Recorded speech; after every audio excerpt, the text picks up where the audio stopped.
দৌলতদিয়াতে যাওয়া হয়নি শুটিংয়ের সুবাদে, কাজের সুবাদে এই প্রথমবার যাওয়া হলো। নীলাকে যেভাবে দেখানো হয়েছে দৌলতদিয়ার মেয়েদের জীবনের অংশ থেকে নেওয়া। ওদের জীবনটা তো একরকম অন্ধকারে ঢেকে থাকা জীবন, তো ওই জীবনের মধ্যেও যে ওরা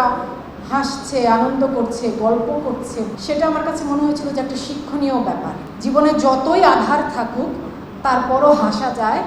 তারপরও বাঁচা যায়। যে নীলপদ্ম সিনেমাটার শুটিংয়ের জন্য আমরা দৌলতদিয়াতে গিয়েছি এবং একটা বড় অংশের শুটিং দৌলতদিয়াতে হয়েছে এই সিনেমাটার। তো অনেক দিন থেকেই তো কাজ করছি আমি, পেশাগত অভিনয়কর্মী হিসেবে 20 বছর থেকে কাজ করছি, কিন্তু কখনো আমার দৌলতদিয়াতে যাওয়া হয়নি শুটিংয়ের সুবাদে, কাজের সুবাদে এই প্রথমবার যাওয়া হলো।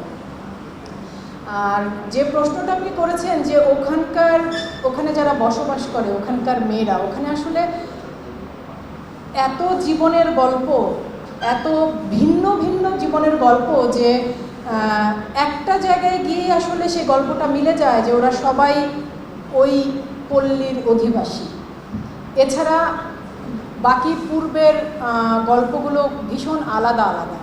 এক একটা জীবনের এক এক কাহিনী। তো নীলপদ্মের পরিচালক তৌফিক এলাহি তিনি একটা দীর্ঘ সময় এই পেশাজীবী মানুষের উপর গবেষণা করেছেন এবং তিনি আসলে চেষ্টা করেছেন যে এত চরিত্র তো একটা সিনেমার মধ্যে দিয়ে আনা সম্ভব না, একটা চরিত্রের মধ্য দিয়ে তিনি আসলে একটা চরিত্রকে ওদের প্রতিনিধি করে ওদের গল্প বলার চেষ্টা করেছেন, ওদের জীবনের একটু একটু অংশ নিয়ে। এবং আমার মনে হয়েছিল যে ওই যেহেতু নীলপদ্ম এর আগে আমাদের ঢাকায় যে আন্তর্জাতিক চলচ্চিত্র উৎসব অনুষ্ঠিত হয়েছে সেই উৎসবে অংশগ্রহণ করেছিল, তখন আপনাদের সাথে একবার কথা হয়েছিল, তখন আমি বলেছিলাম যে অনেক জায়গায় গিয়েছি আমি, দেশের বাইরে, আমাদের দেশের প্রত্যন্ত অঞ্চলে অনেক জায়গায় শুটিংয়ের কাজে গিয়েছি, কিন্তু যে কটা দিন আমরা ওখানে শুটিং করেছি সেই কটা দিন ওখানকার মেয়েরা আমাকে এবং আমাদের পুরো টিমকে কাজে যে পরিমাণ সহযোগিতা করেছে, যেই ভালোবাসাপূর্ণ আন্তরিকতাপূর্ণ আচরণ আমাদের প্রতি দেখিয়েছে, সেটা আসলে মনে রাখার মতো। এবং আমার মনে হয়েছিল যে ওদের জীবনটা তো একরকম রাষ্ট্রীয়, সামাজিক বা পারিবারিক দৃষ্টিকোণ থেকে দেখলে একেবারে অন্ধকারে ঢেকে থাকা জীবন, তো ওই জীবনের মধ্যেও যে ওরা হাসছে, আনন্দ করছে, গল্প করছে, বাঁচছে, সেটা আমার কাছে মনে হয়েছিল যে একটা শিক্ষণীয় ব্যাপার, খুব গভীর শিক্ষা যে জীবনে যতই আধার থাকুক তারপরও হাসা যায়, তারপরও বাঁচা যায়। ওয়ালটন আবারও মিলিনিয়ার অফারে ওয়ালটন ফ্রিজ কিনে আপনিও হয়ে যেতে পারেন মিলিয়নিয়ার। আমরা যে কটা দিন শুটিং করেছি ওই সময়টা না ওরা আসলে এসে গল্প করতো, ছবি তুলতো, বা ওরা ভীষণভাবে আমাদের কন্টেন্টগুলো দেখে, মানে ইউটিউবে, বিশেষ করে ইউটিউবে আমাদের ধারাবাহিক নাটক, আমাদের সিনেমা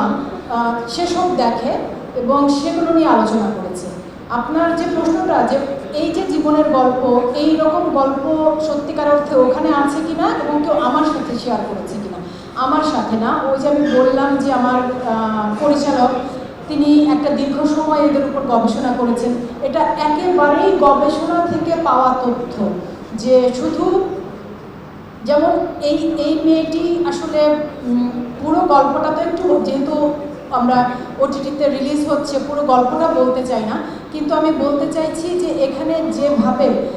মানে নীলপদ্মের নীলাকে যেভাবে দেখানো হয়েছে, তার জীবনের অতীত, তার জীবনের বর্তমান এবং সে যা স্বপ্ন দেখত, তার যা চাওয়া, সেটা মূলত